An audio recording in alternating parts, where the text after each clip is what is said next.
ইচ্ছে করছে ঘুড়ি উড়াই, কিন্তু আমি পারি না।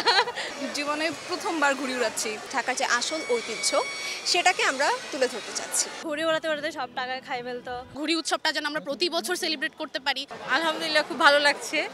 অবশ্য আমার এটা ফার্স্ট টাইম শাকরাইন অনুষ্ঠান দেখা, এমনকি এখানে অংশগ্রহণ করা। পিঠা না, আমি হচ্ছে ডেজার্ট আর হচ্ছে ঝালাইটা। এখন তো আমারও ইচ্ছে করছে ঘুড়ি উড়াই, কিন্তু আমি পারি না। তবে আমার হাজব্যান্ড পারে, ওর সাথে অবশ্য থাকবো আমি। এখন তো আসলে আস্তে আস্তে অনেক কিছু চলে যাচ্ছে। এই যে এখন এই অনুষ্ঠানের মাধ্যমে আরও ধীরে ধীরে সবাই আবার উৎসাহিত হচ্ছে আর কি এই প্রোগ্রামের মধ্যে। আশা করি প্রতি বছর হবে, সবাই আগ্রহ দেখাবে, আসবে। ঘুড়ি উৎসবের আয়োজন করে তো বেসিক্যালি অনেক ভালো লাগছে। আসলে ঢাকার সংস্কৃতিকে সুস্থভাবে তুলে ধরার একটা আমাদের প্রচেষ্টা চলছে। আর সারা পাচ্ছি বলতে সকাল থেকে আমাদের 10টা নাগাদ শুরু হয়েছে।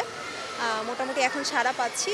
আশা করি দুপুরের পর বিকাল থেকে আরও বেশি বাড়বে, কারণ তখনই এটার আমেজটা আসলে বেশি অনুভব করা যায়।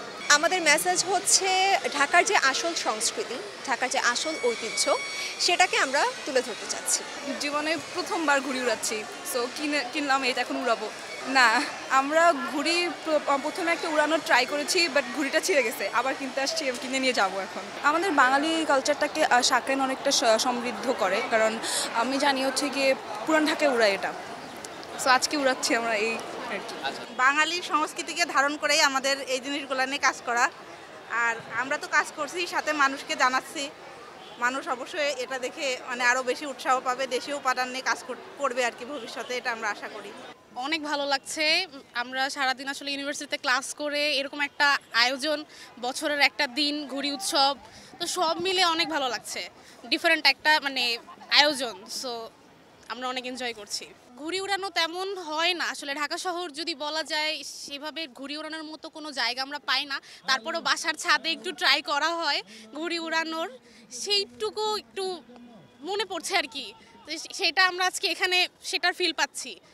আমাদের সেন্ট্রাল ফ্রি ফিল্ডে এত বড় একটা আয়োজন হচ্ছে, তো সেটা আমরা উপভোগ করছি, অনেক ভালো সুন্দর। ঘুড়ি উৎসব বাংলার আসলে ঐতিহ্য একটা, তো এই ঐতিহ্যটা আমাদের ধরে রাখাটা আমাদের দায়িত্ব। তো সেই ক্ষেত্রে আমাদের এটার প্রচলন যেন যুগের পর যুগ থাকে, এবং আমরা এটা নিয়ে যেন কাজ করতে পারি। ঘুড়ি উৎসবটা যেন আমরা প্রতি বছর সেলিব্রেট করতে পারি, সেইটা আমাদের মাথায় রাখতে হবে এবং সেটা নিয়ে কাজ করতে হবে। ঘুড়ি ওড়ানো তো বাংলাদেশের ঐতিহ্যে খুবই অন্যরকম একটা খেলা, যেটা আমাদেরকে খুবই আনন্দ দেয়। এখন অনেক রকম মোবাইল ফোনের গেমস বের হয়েছে, আরও অনেক রকম খেলা বের হয়েছে, কিন্তু এই খেলাগুলো মানে এই উৎসবগুলো আসলে অন্যরকম, এগুলোর অনুভূতিটাই অন্যরকম। তো এগুলো বাংলাদেশের ঐতিহ্যে আসলে অনেক বছর থাকা উচিত, আমাদের উচিত এগুলো চর্চা করা। আর ঢাকা ইউনিভার্সিটিতে এরকম একটা ইভেন্টের আয়োজন করাটা খুবই প্রশংসার দাবিদার, কারণ ঐতিহ্যটাকে বাঁচিয়ে রাখা যাচ্ছে এটার মধ্যে দিয়ে। আমরা ইউনিভার্সিটির স্টুডেন্টরা যারা এগুলো করার সুযোগ পাই না, তারাও ওইখানে এসে এনজয় করছি, তো এর মধ্যে আমাদের মধ্যেই বেঁচে আছে এই ঐতিহ্যগুলো। আজকে ফার্স্ট টাইম ট্রাই করছি, আমরা অনেকক্ষণ ধরে চেষ্টা করছি, বাট পারছি না। আশা করি পারবো ইনশাল্লাহ। আমরা ইউটিউবে সার্চ দিচ্ছি, মানে অনেক অনেক আনন্দ হচ্ছে আলহামদুলিল্লাহ। হ্যাঁ, মজা হচ্ছে, ফ্রেন্ডরা আছে, সবাই হাসাহাসি করছি, চেষ্টা করে পারবো ইনশাল্লাহ। ছোটবেলার কথা মনে পড়ে যাচ্ছে কিনা? হ্যাঁ, আসলে আমার ভাইয়া সবসময় ওড়াতো, এমনি আমরাও হেল্প করতাম, যদিও পারতাম না আমি। ভাইয়া অনেক বকাও শুনতো, কারণ ঘুড়ি ওড়াতে ওড়াতে সব টাকা খাই ফেলতো, মানে ঘুড়ি কিনে কিনে আর কি।